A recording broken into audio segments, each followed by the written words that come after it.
Good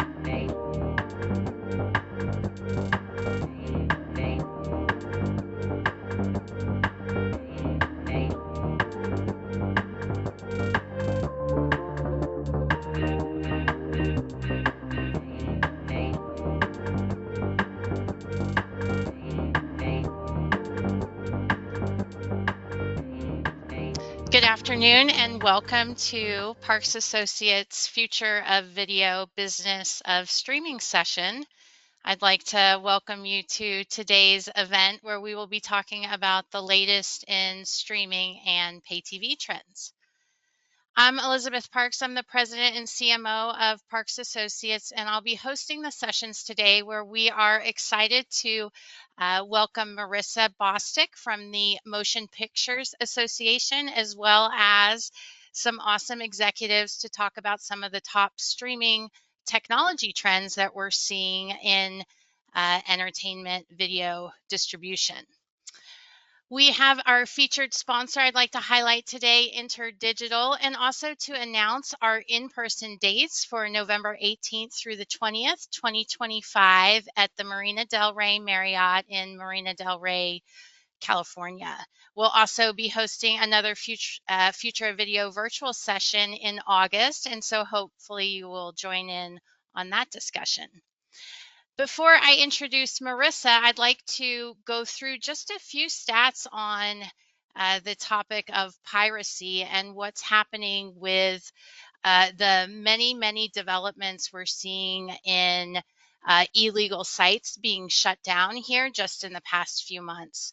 Parks Associates research data is forecasting that by 2027, we'll see $113 billion in revenue losses as a result of pirated content.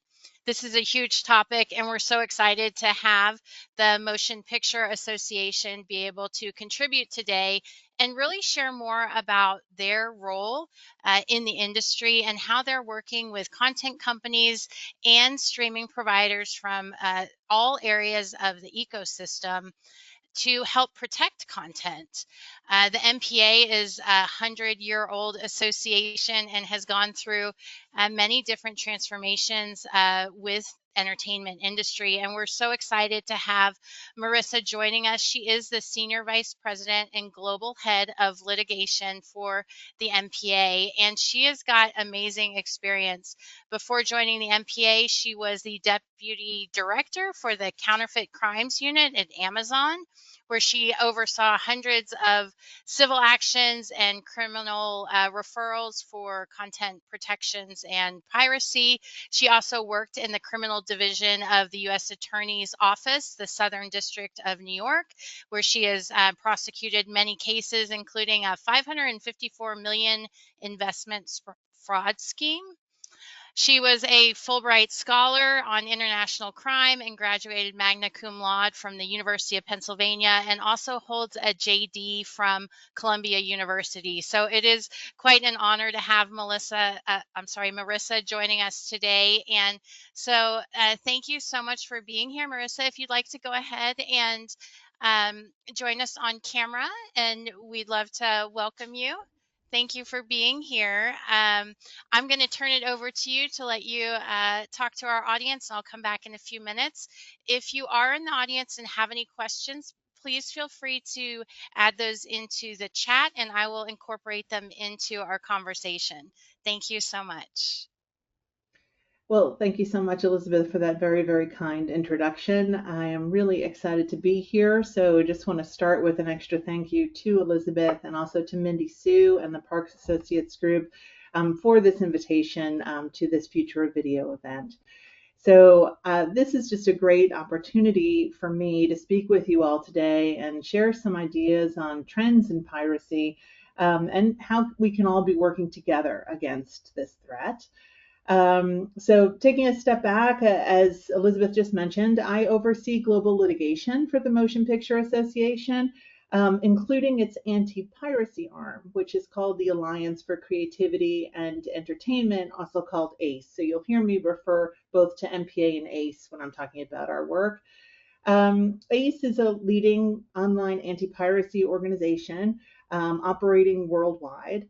And our vision is to be basically a type of global one-stop shop for all online audiovisual content protection needs. Our aim is to join forces across the industry to bring high impact cases globally, and avoiding duplication of effort and being a little and cost efficient by working together. And we're truly a global organization. So we have about over 100 content protection professionals operating across 30 different countries, and a global partner network.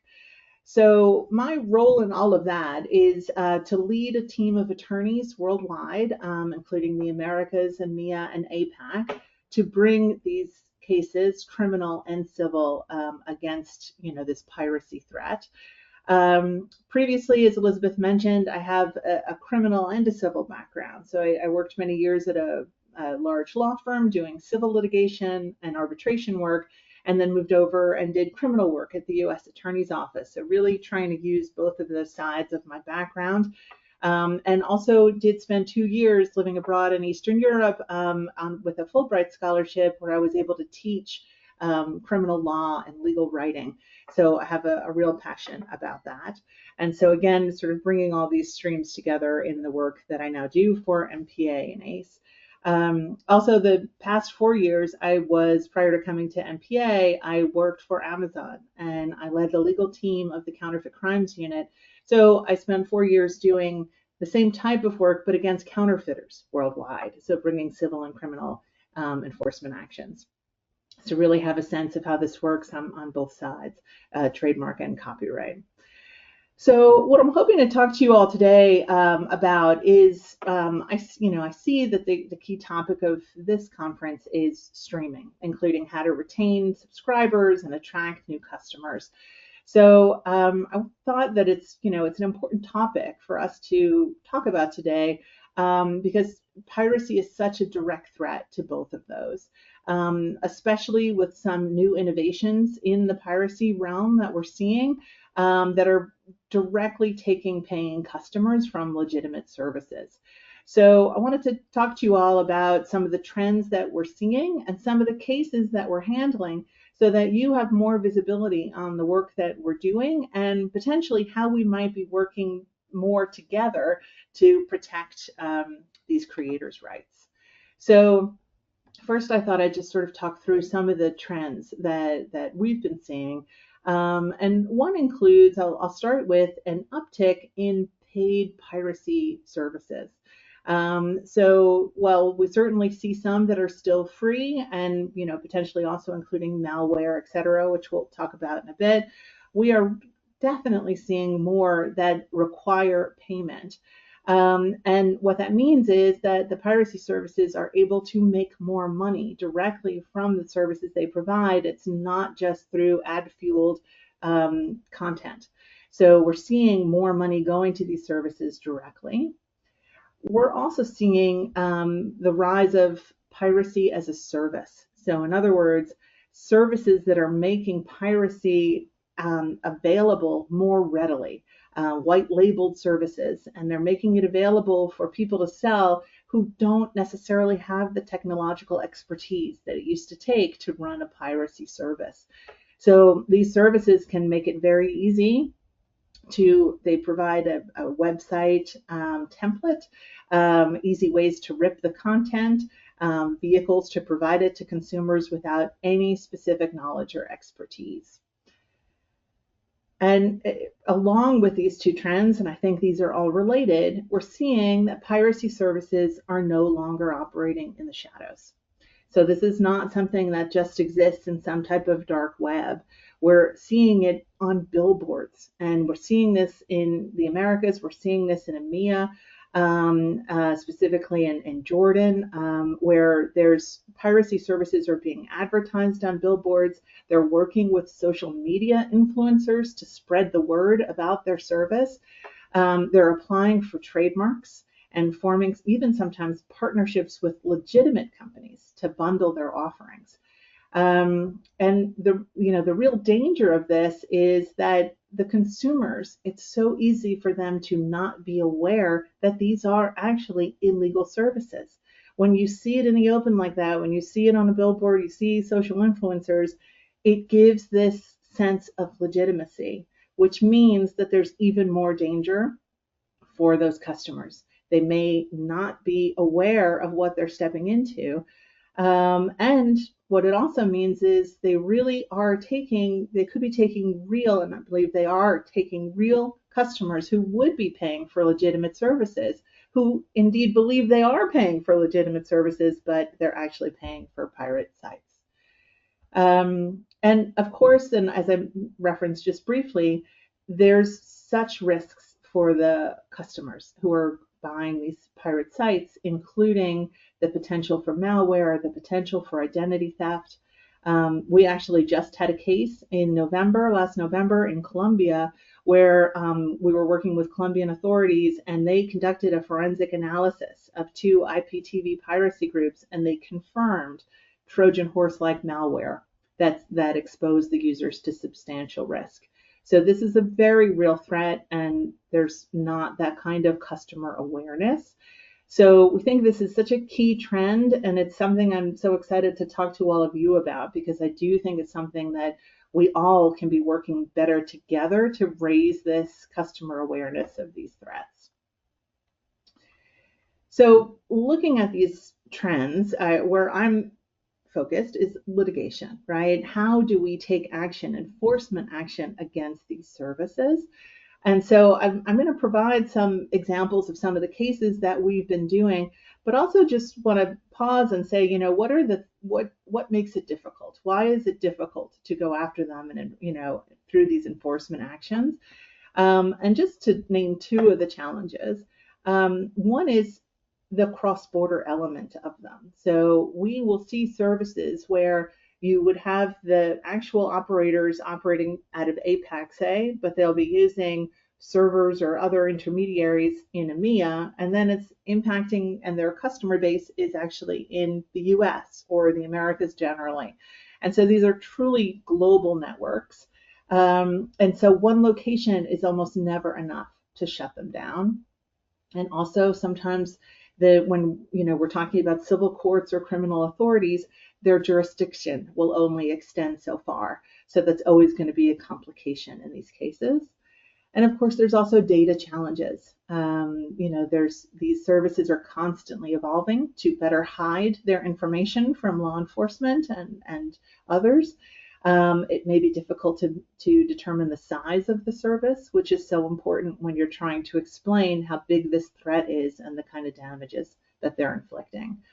But on the flip side, what we are seeing is there's much greater knowledge about these cases and the dangers that they pose. So we really have seen an uptick in some great criminal cases worldwide. Sometimes, one of the first cases in a particular jurisdiction, and that's been really exciting to see. So I just thought I'd, walk you through, a few of the current cases that we've been working on, just to give you a sense of the type of work that we've been doing.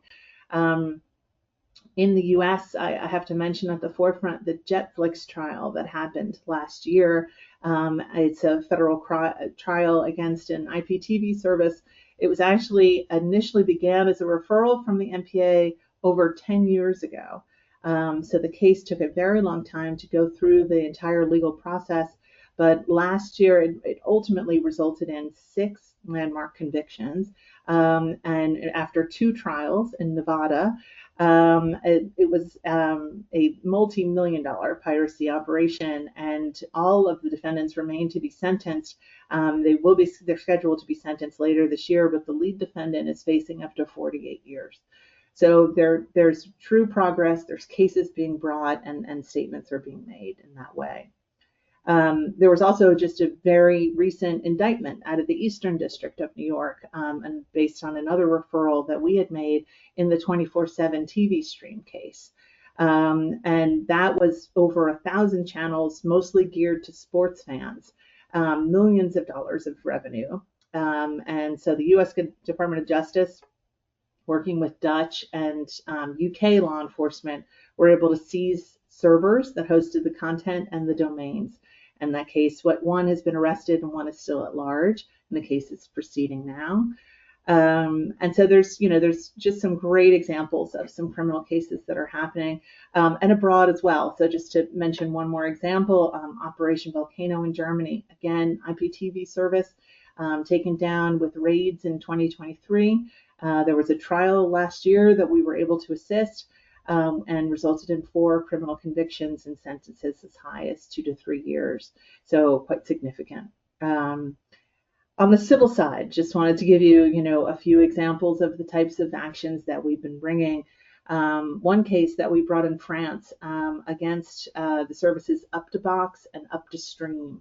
So these were 2 of digital piracy's most notorious illegal video hosts.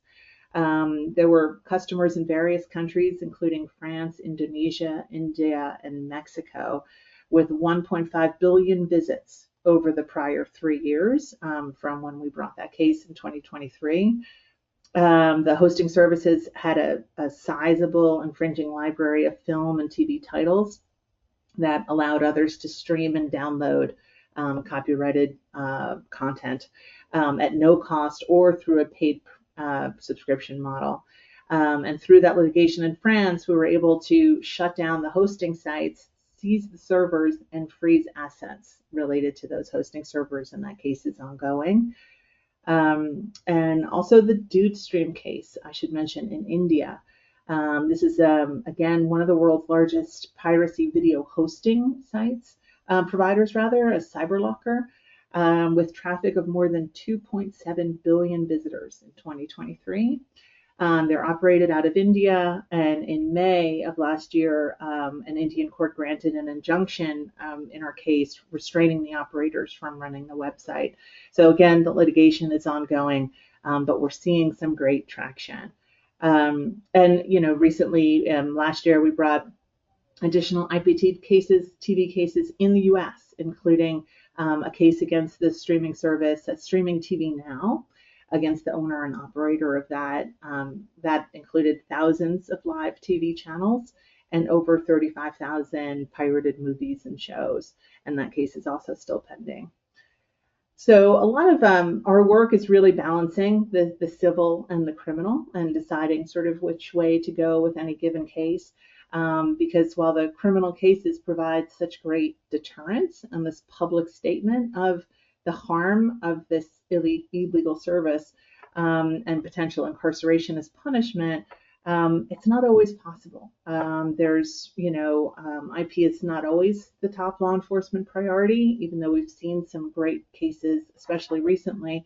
But we really do need to make sure that we also have those civil tools, like the server seizures, asset freezes, so that we have both of those options available. So one last trend that I thought I would mention, and then I'll turn it back to you, Elizabeth, is site blocking. So I am not actually the expert at MPA on this, but I have to mention it as a clear trend right now in the world of piracy. We really have found through years of working on these cases that it is just an incredibly effective remedy to combat piracy by websites based in jurisdictions where direct enforcement is just not available, or where it's not possible to know where the operators are even located. And so at this point, there's been site blocking orders in more than 50 countries. And one clear example is they've been working on this and had site blocking cases in the UK for over 10 years now. And we found that it's really been effective in 2 key ways. One is reducing the traffic to the pirate websites, and also we see a direct result in increasing the use of the legitimate services in the area where these domains come down. So, and right now, I mentioned this is such a clear trend is because, there's brand new site blocking litigation that's just been introduced in the US with bipartisan and bicameral support.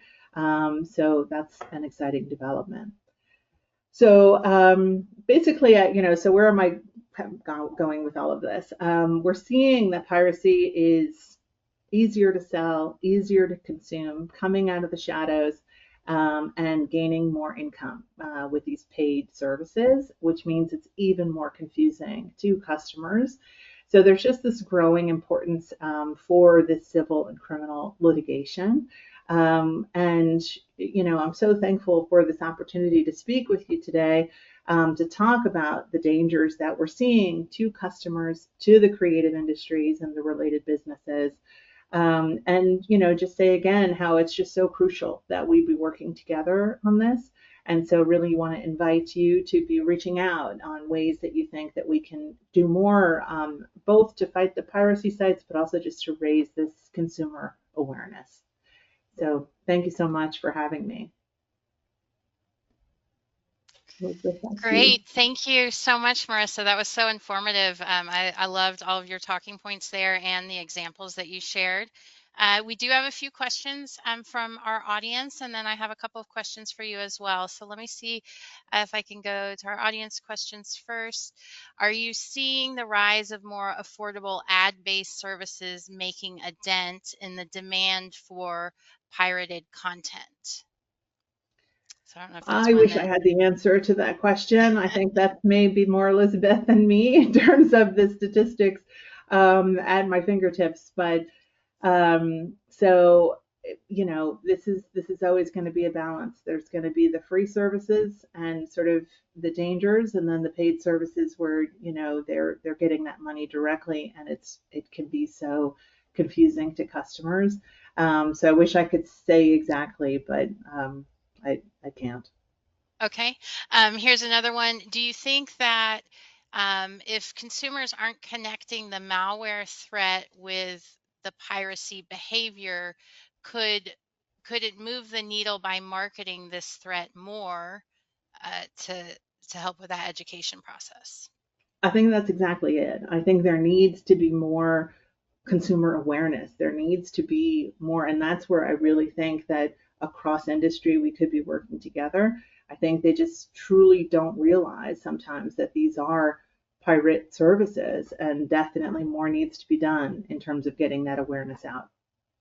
Yeah, absolutely. Okay, let's see. I have one more here.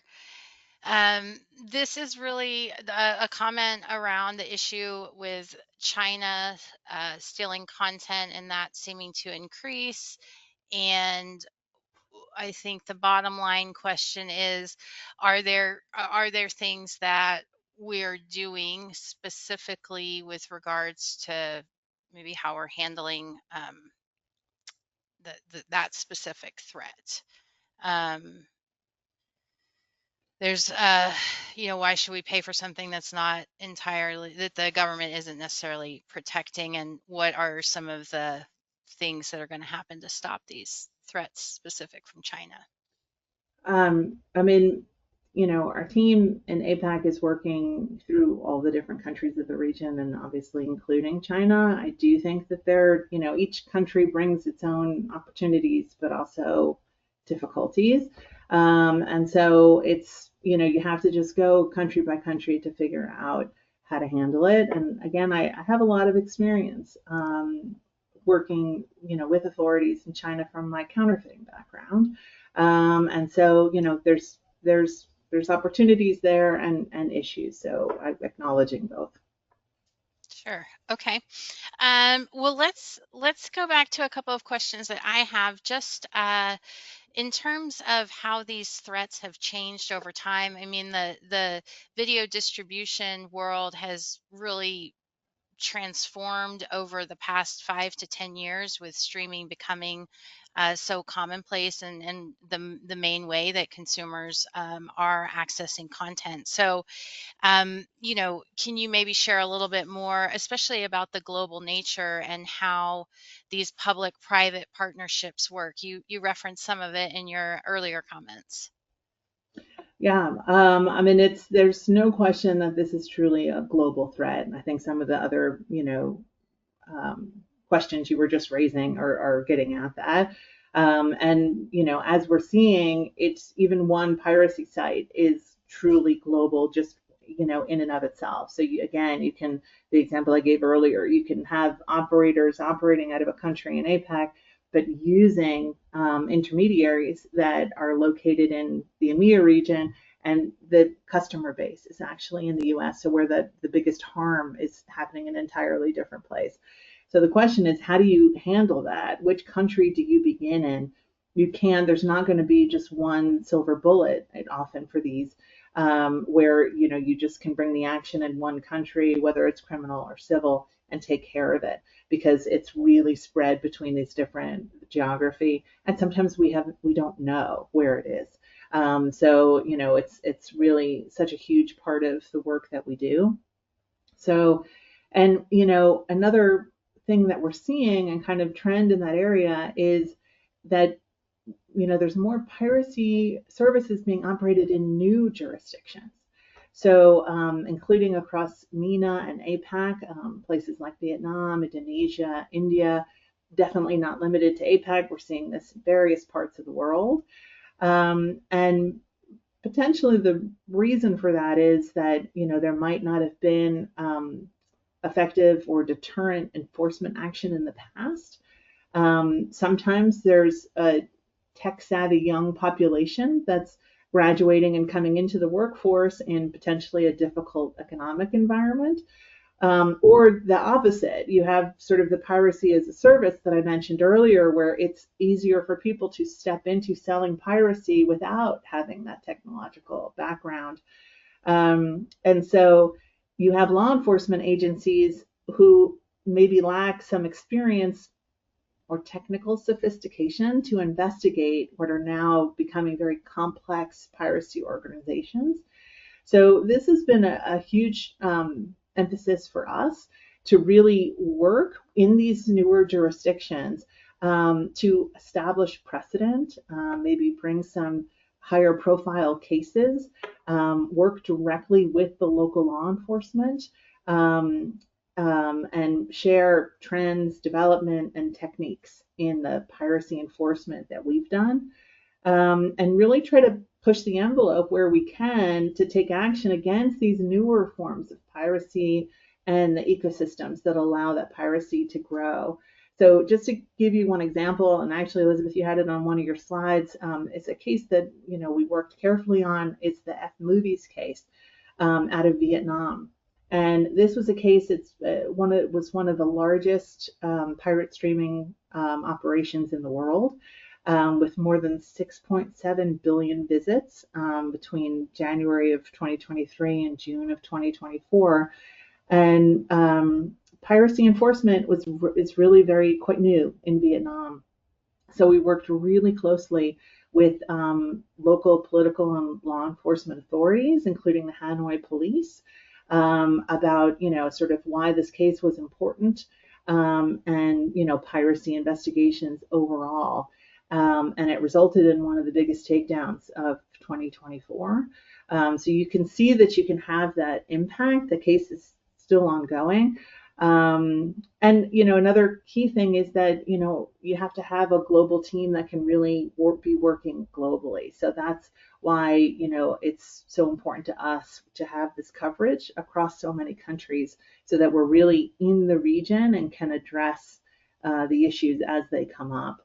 And it's and I also mentioned before, the criminal authorities and the civil courts may have limitations in terms of geography. And so sometimes it is just crucial for the private industry to be working with the public authorities, so that you can really bring it together across jurisdictions in ways that it's not as easy to do, potentially through the courts or just through criminal enforcement in a given country. Yeah, it's really incredible how sophisticated these operations have become, and then the very complicated nature of being able to, identify, track down, um, build partnerships with other countries, and the right entities involved that would help with really being able to stop this happening. So very interesting. We only have one moment left for a final comment, and so I'd love to see if you'd like to either comment on perhaps what the upcoming site blocking legislation is going to mean for the industry, or if you'd prefer to share another example of any kind of cases that you've worked on. I think those would be two great comments to end our time today. Thanks so much, Elizabeth. Yeah, on-site blocking, I think I hit the highlights, but this is just something we've been working on for so many years, and I think there's 50 countries now that have passed this type of legislation, or where these cases, we've been able to bring these cases, including much of Western Europe, Canada, Australia, India, Brazil, South Korea. And there are no fault injunctive relief regimes that basically give courts or administrative agencies the power to shut down these piracy services, ISPs, through orders to the ISPs. So, and because we see such a direct response in terms of the reduction in piracy and an uptick in legitimate services. So definitely excited about the developments there. And I could we've had a couple of great wins recently, and you're kind to be asking about them. I covered some of them, that the Jetflix trial and F movie. So happy to leave it at that. But again, I just want to say thank you again for having me, and I again reach out to the audience to say please reach out, because this is what we're doing day in, day out, and would love to do more together with you. Yeah, well, we appreciate you taking the time and sharing more about what the Motion Picture Association is working on, and the number of things that you're working on personally. It was awesome to have you, and we hope perhaps you can join us at our in-person event. So I'll certainly be in touch to follow up on that as well. So thank you, Marissa, for joining us today. Thanks so much, Elizabeth. Thanks, everyone. Great. So that will conclude our visionary speaker part of today's Future of Video session. And we are going to move into our panel discussion next, where we'll be talking about some of the top tech trends across the streaming market. So we have an amazing group of speakers here from STIRR, Glance, and Synamedia, who are going to be joining us today.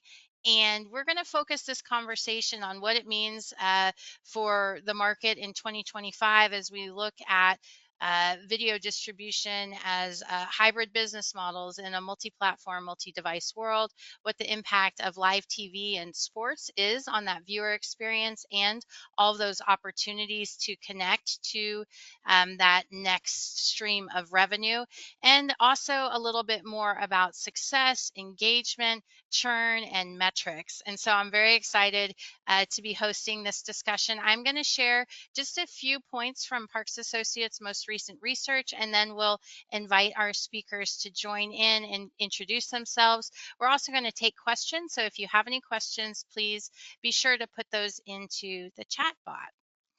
So just to set the stage, we want to reinforce how much video consumers are watching these days. We are tracking 54 hours a week that the average household is watching video, and 24 of those hours are coming from the television.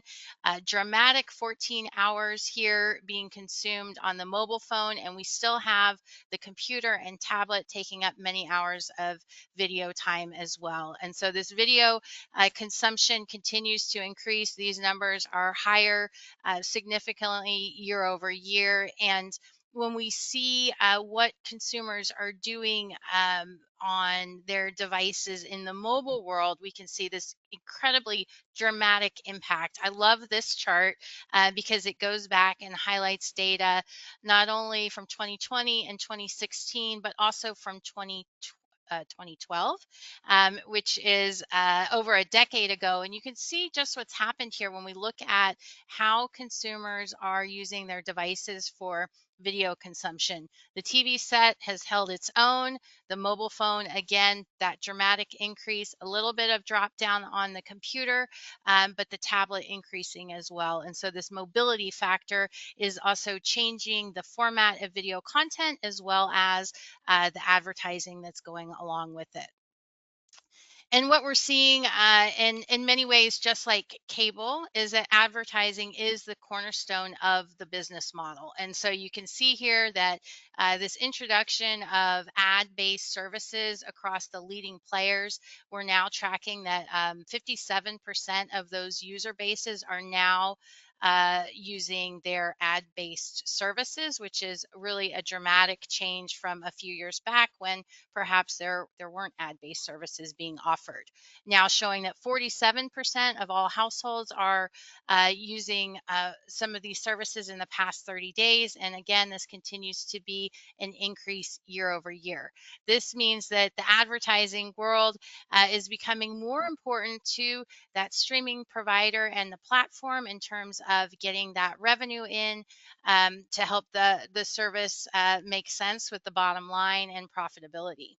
This brings a great opportunity with the way that technology has advanced to introduce shoppable TV and interactive services. So we've just published a study here at Parks Associates on interactive services, and I wanted to highlight this particular slide that shows the likelihood of using different types of features in the t-commerce world. And you can see that ordering food, getting more information, buying something related to a show or a sporting event, and that click to purchase. This is also a game changer in terms of what that means for the remote control. And so I think that's very important that we see the remote control taking on a new role in 2025 as we look to this shoppable content. So I would love to now see if I could introduce our panelists. So if you're with me, if you would go ahead and join on camera now,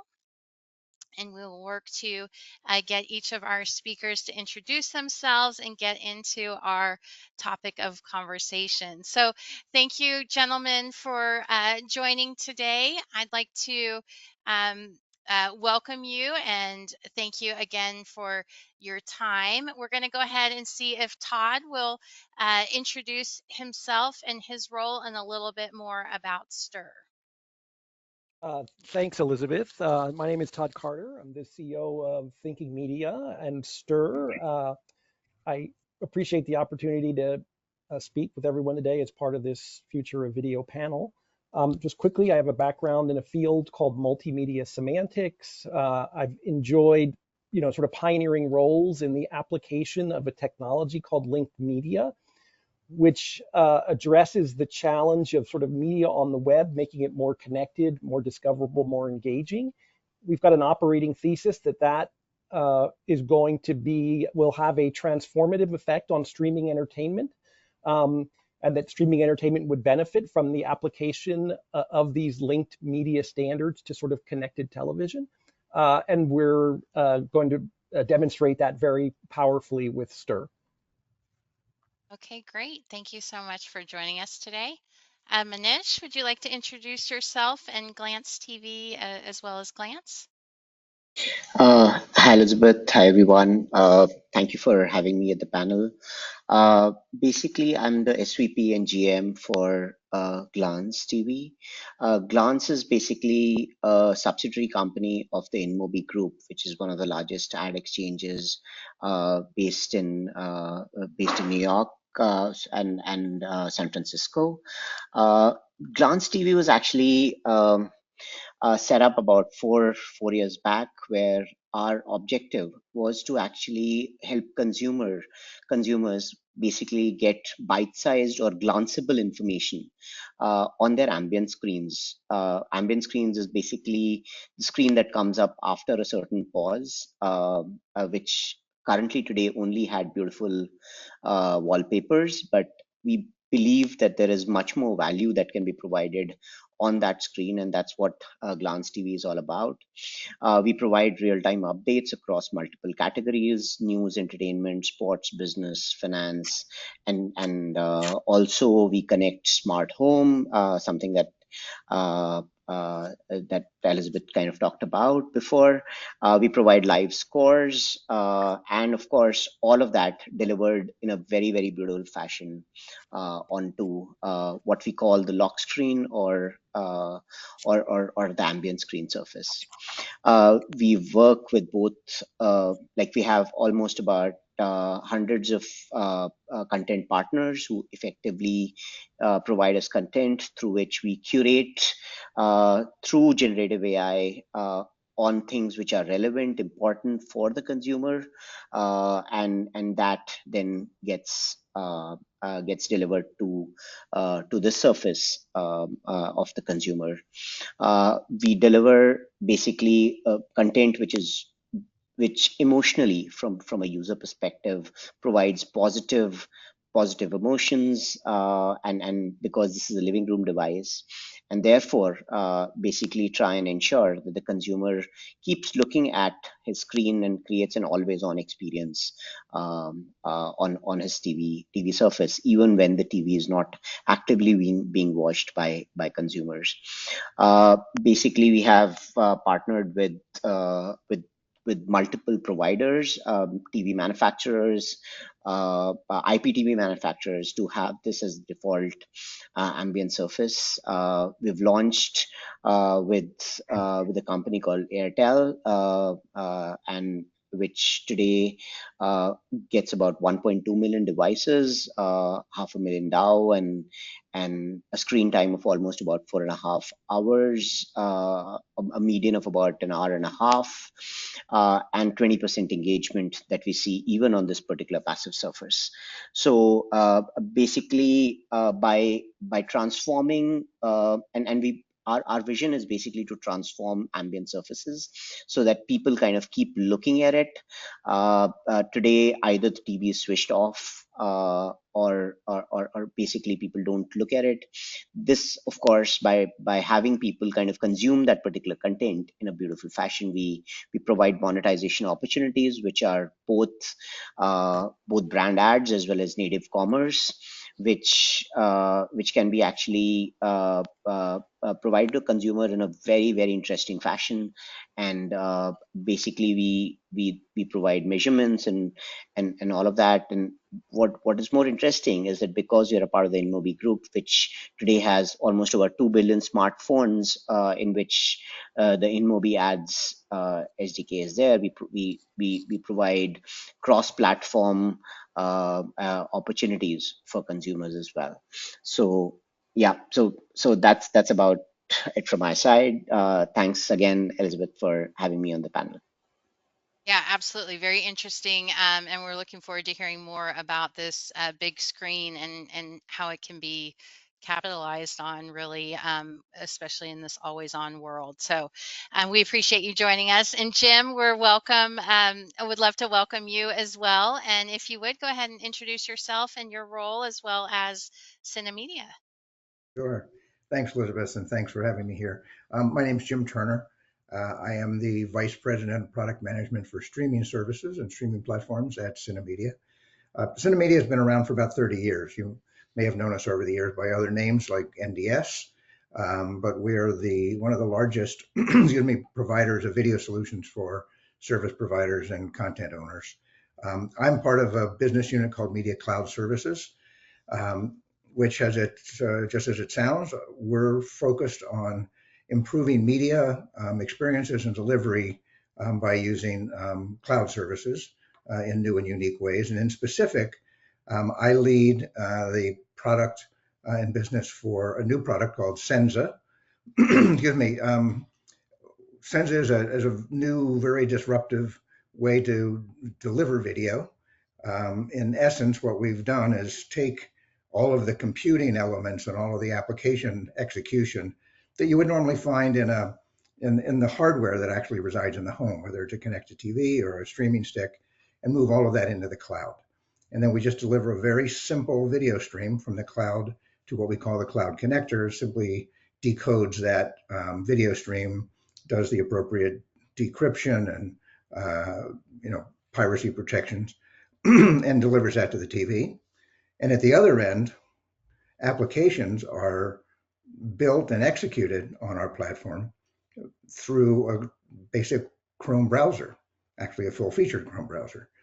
So all of the applications are built in very regular web technologies, HTML and other web tech. And then the URL is pointed into the Chrome browser in our platform.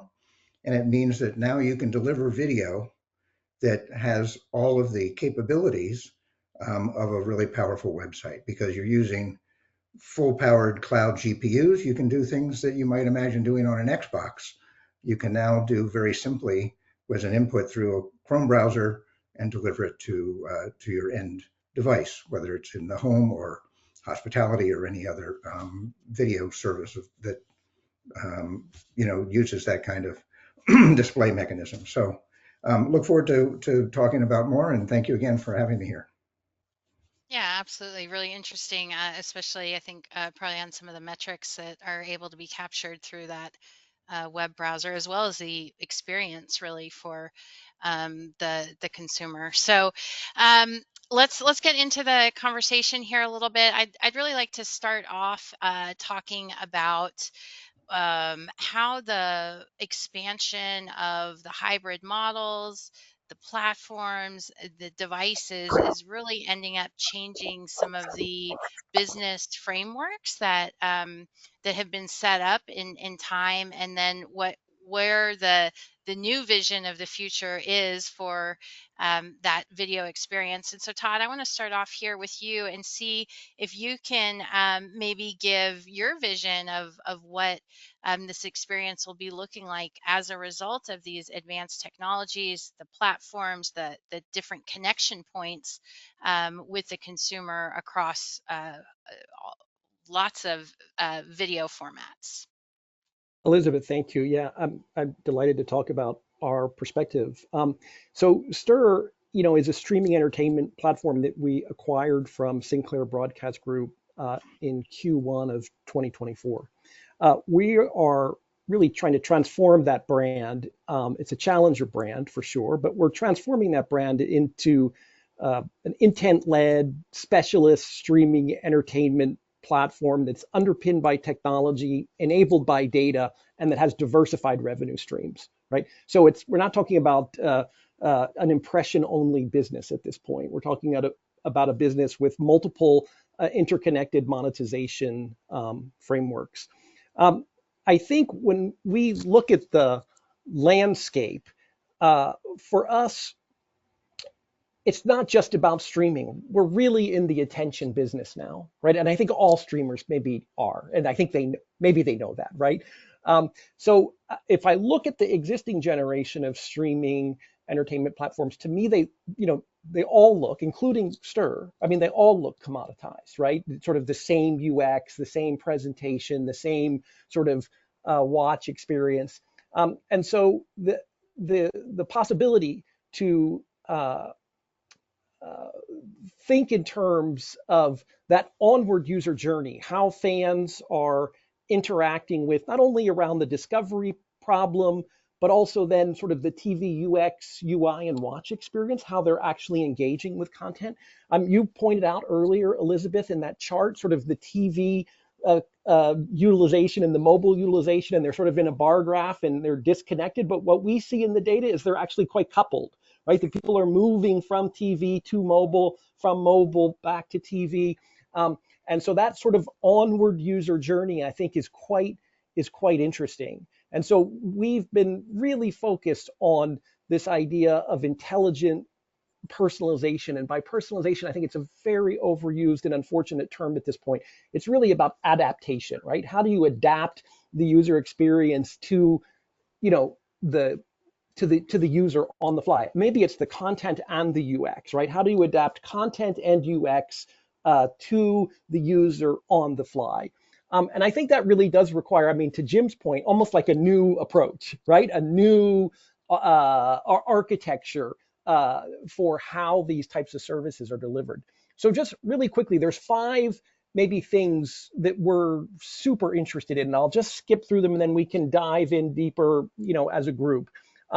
one of them is sort of ubiquity, right? And it's making sure that the content is available anywhere, anytime, on any device, and that you can move between all those things very seamlessly, right? Um, and uh, and that includes, I think, also CTV lives in sort of a siloed universe today. It's not integrated with the web. And I think there's an opportunity for much more seamless integration between web resources and CTV resources bidirectionally, right? So people can move between these domains effortlessly like you do on the web today. And I think that's really critical because it goes back to that idea that we're in the engagement business. We're competing with social platforms, with gaming platforms. CTV players are competing with these other platforms.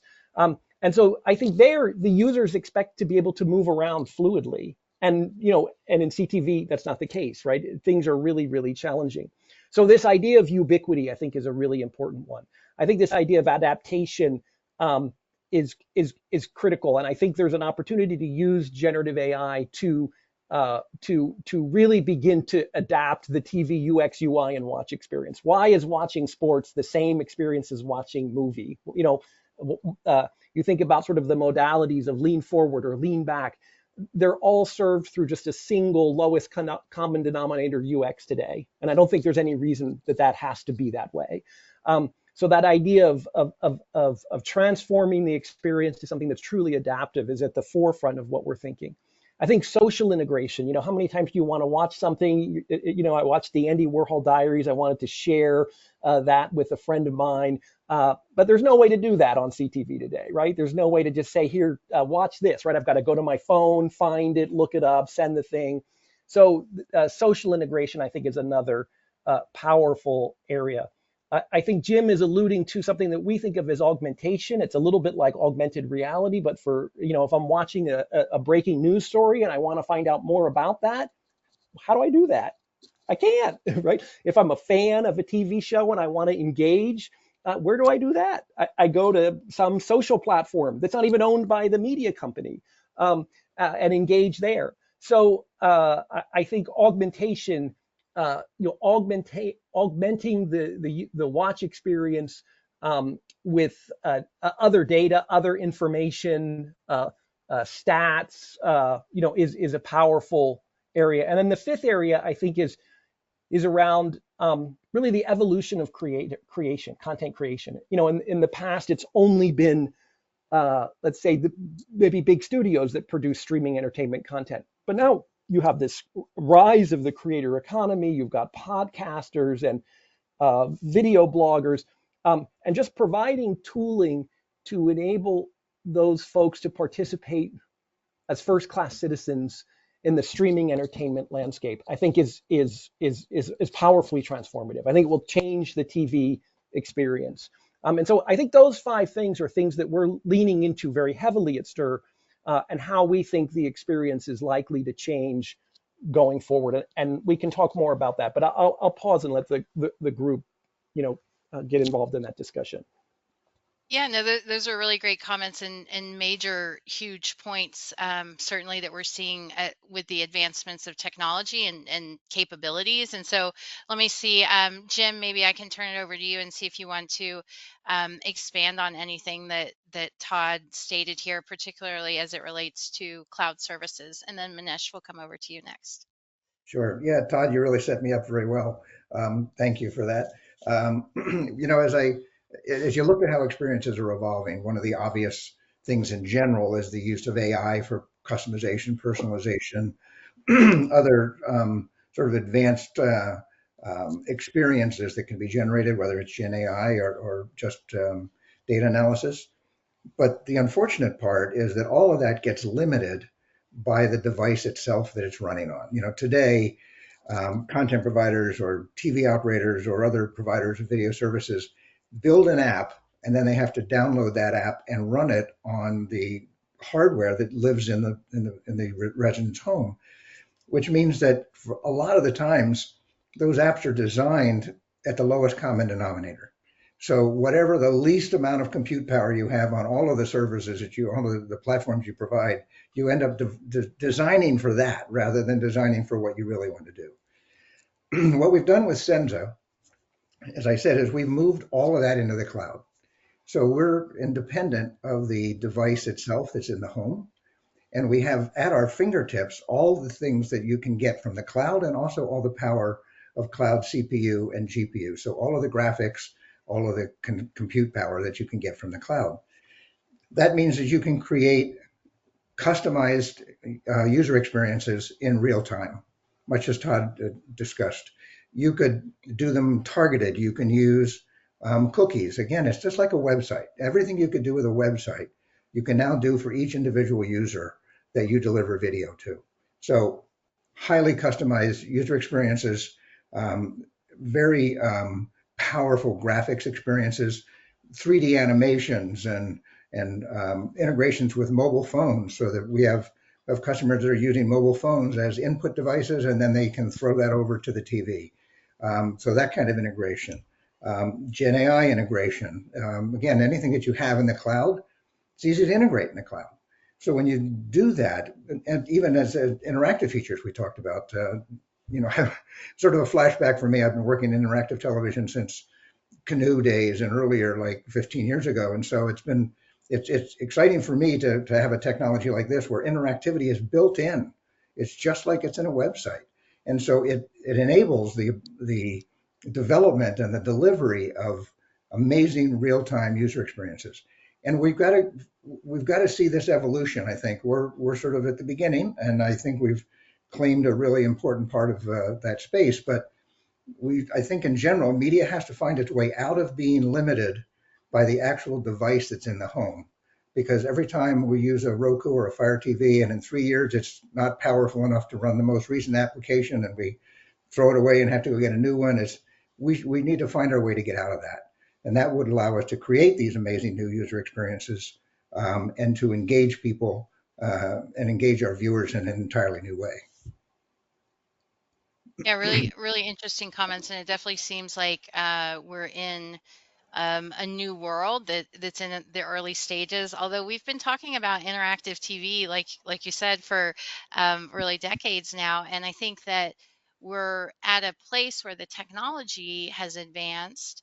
The streaming devices and smart televisions in the home have gotten to a mass market play. Now we're tracking 68% of all households have a smart TV, and that's a very different number than it was 5 years ago in terms of just being able to get the masses on to these different types of applications, get the technology going. And like you said, all of you are saying is a different set of frameworks. I think it's really interesting the bridging the devices together, particularly the TV and the phone. And Todd, certainly, as you pointed out, people are actually watching TV and their phone at the same time, and maybe talking to 5 people on whatever social or texting or Snapchatting or whatever else they might be doing. So there's a lot that's going on with the screens. Manish, I'd love for you to share a little bit more on this idea about the glance, which of course is the name of the business, and how that is such an opportune connection point with the consumer, particularly as we think about brands and the advertising play. Yeah, so thanks. And Todd, I think the very interesting points that you made around augmentation and how exactly basically the consumers are looking at both the mobile uh, and TV together. Uh, and so at Glance, what we're trying to do is we're trying to create the Glance AI surface, which effectively connects the Glance AI phone and the TV in a very, very seamless manner, where brands effectively uh, can actually use the power of both the mobile phone as well as TV to actually showcase the user in an experience which he can see himself on the television, and that's a very, very powerful um, brand experience, which then translates into what we call inspirational commerce. and of course then leads to much faster buying experience as well.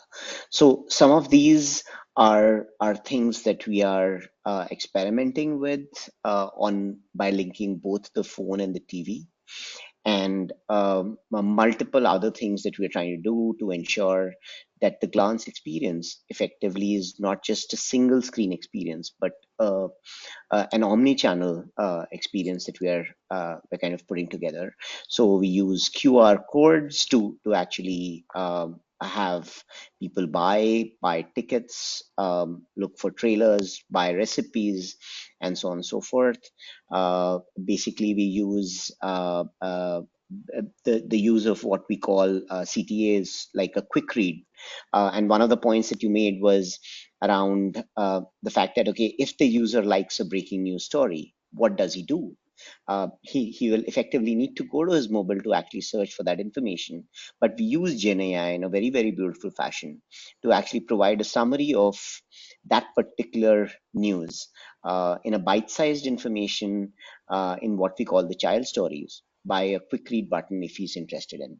So a lot of very interesting connections that are possible, especially as Gen AI kind of provides that, rather it's just breaking grounds right now. And I think as we move forward in this year, I think a lot of new experiences will start surfacing across multiple platforms to actually provide much more integrated experiences on television sets, and of course CTV is becomes the fulcrum of all of that. So yeah. Manish, can you tell us a little bit of your view on live and sports rights and how they're, you know, the prominence of that category of content is really very interesting to look at, and the fans and all of the shouldering content, all of the details that sports fans want, and just live news in general for the local communities. Yeah. So thanks, Liz. I think sports is a very, very interesting category for consumers, especially in the US market. Basically, whenever I think as the March Madness is going on, or the NCAA is going on in the next 1 month, what Glance does today is that it provides live and real-time scores that are there on the ambient surface as a small widget that you saw in one of the slide on the slide on Glance TV, which effectively comes on when a game is live. What we're seeing in our studies and in our data is that whenever there is a live game that goes on, our engagement shoots up by almost about 50 to 70% on that particular widget that is available to consumers. What we also do is that we use Gen AI to actually provide key moments of the game. As the if there's a touchdown, for example, and if you've gone out and missed that particular moment, you can actually come back and view that. And then of course it also provides an incentive for you to go back, go and actually go to the game and actually watch the game. So it's a very interesting interactive basically consumer behavior that we see specifically on sports, where the user wants to know more. We have stats that are built into the into our product, which effectively again very bite-sized, but using the remote, the user effectively just clicks and he gets the latest stats getting updated real time on the platform. So basically, I think consumers love interactivity. Consumers want to know more. It's not just the game that they're watching, but they're watching everything around the game as well. So I think that's something which is very, very interesting that we are seeing in our implementations that are going forward. In terms of live news, people are consuming that, and then they are actually going and looking for more. And then that's why our concept of the quick read kind of came up, where we actually provide bite-sized summary of that particular news information on the TV screen itself. So again, interactivity is very, very important as we deliver content to consumers. Yeah, and Jim, maybe you can comment a little bit on what the sports and live content means, especially with some of the cloud services and then that delivery on the a web-based experience, I guess. Sure. Yeah, and just to sort of go back and draw on my past a little bit, I've participated in a lot of studies and focus groups, and as well as deployments of interactive television of various sorts. And sports is one of the things that attracts people's attention the most and engages them. I mean, realistically, when you interact with TV, people rarely want to stop and go do something else, but getting some more information in real time or participating in real time. One of the other things that we're finding and working with, we actually have some customers that are in the sports business, is that because it's like a website, all the things you can do with websites, including cookies, so you can actually personalize down to the individual. But things like, it's mosaics are becoming popular now, right? So you can watch, 4 different sports at the same time or something. But typically, they're built for you by your provider. With us, we can decode as many video streams as you want in the cloud. And so we can assemble your own mosaic. You can pause one and come back to it if something happened that you wanted to see again, or you can change what you want to watch. You can assemble your own mosaics, for example. And so, different views of the same sport, or, as you can imagine in the Olympics, having 4 different, 5 different, 6 different sports up there and choose the one you want to watch. The level of engagement, I mean, it's just so many studies have been done that sports and news and live is what keeping people tuned into what we consider to be regular television. And for us, that's just a simple extension of what we do with websites. Yeah, and it speaks a lot towards the hyper personalization and just the ability um, to understand what that viewer might want to see. And a lot of that is because of all the data that's in the background that can be utilized. I mean, and so can you expand a little bit on some of the things that you'd expect to see with this world of hyper personalization? Sure. You want me to take that? Yeah, Check? Jim, Yeah, and then Todd, we'll come over to you next on that one as well. sure. Yeah, and as I mentioned again, because what the way we work with Senza, it literally is a website at the input. The operator of that website, the content provider or whoever the provider is of the application, gathers all of that input and all of that data. There's no filter in between. We don't collect the data and sell it back. In fact, we don't take rev splits, we don't take ad splits, or any of that. We're basically just opening a door for people to deliver content. And so they can gather all of the individual data down to the particular household, and aggregate that across all of the performance and the viewing across the entire platform. So they have all of the content providers, for example, have the ability to identify at the viewer level what that viewer is interested in and customize it. Again, another place where AI comes in. But again, from our standpoint, all the cool stuff you can do with websites about understanding behaviors and adjusting UI and all that kind of stuff can now do in real time when you're using a platform, using the Senza platform.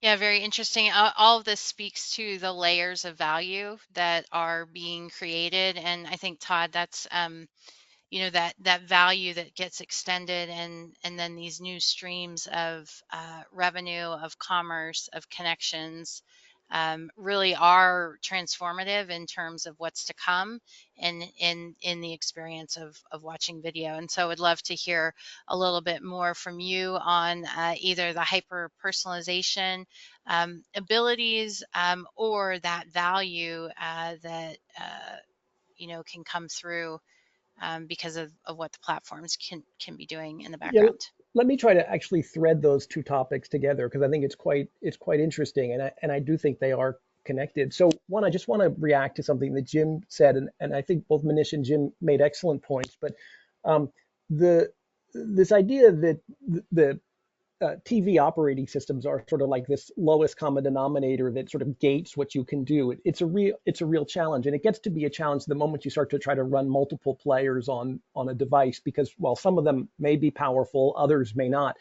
Um, and so there are real challenges delivering sort of what I'm going to call sort of like a multi-view user experience on traditional CTV.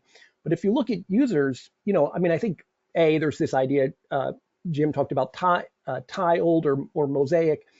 Even within a given sport, you have multiple cameras, right? And so, take an example like motor racing, where maybe someone wants to watch an in-car feed, follow their favorite team. So I want to be in the Ferrari at Le Mans. That is my shtick. And somebody else wants to watch, from the Mulsanne Straight or from Arnage or some famous turn at Le Mans. Uh, that's not possible today. I mean, the content is produced that way, but then it's just sort of flattened down into one common stream and then delivered, right? And so I think users want to get in the control room and they want to be able to make those decisions and build those types of adaptive experiences. And so we've been working with folks like Bitmovin who have been working on a multi-view video player. And the whole idea there is exactly what you guys have been talking about, is just to be able to then adapt that user experience to the content, to the user.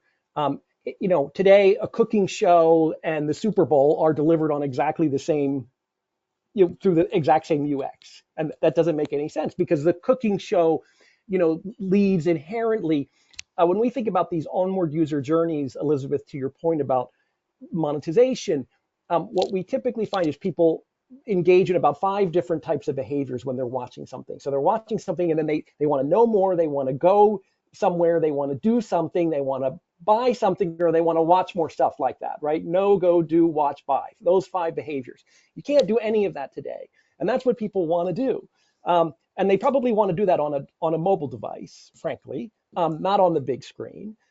But that connection is clunky, right? It doesn't have to be, but it is. But if that connection wasn't clunky, then you could move people directly from something that inspires them in a cooking show, like how to julienne an onion, directly to a place where they could buy some Mustaf knives, or they could engage in sort of a master class on knife skills or something, right? All these types of things become possible. And that starts to change the dynamic from this impression. If you think about impressions like banner ads, that's how they seem to me. We're moving into a world where things can be contextual, but we can also act on that context, right? And I think that's powerfully transformative, right? That people can then move directly from the thing that inspires them into one of these sort of behaviors on a mobile device. That gets brands love that because you're much closer. You're moving now. You don't have to do the QR code. Manish, not to dish QR codes, but just that we see as an operator the engagement on them are low. It's sort of a kludgy intermediate solution. What we need is real synchronization between the devices, so that we can move much more fluidly. But this opens up, I think, these additional monetization frameworks that don't exist in CTV today.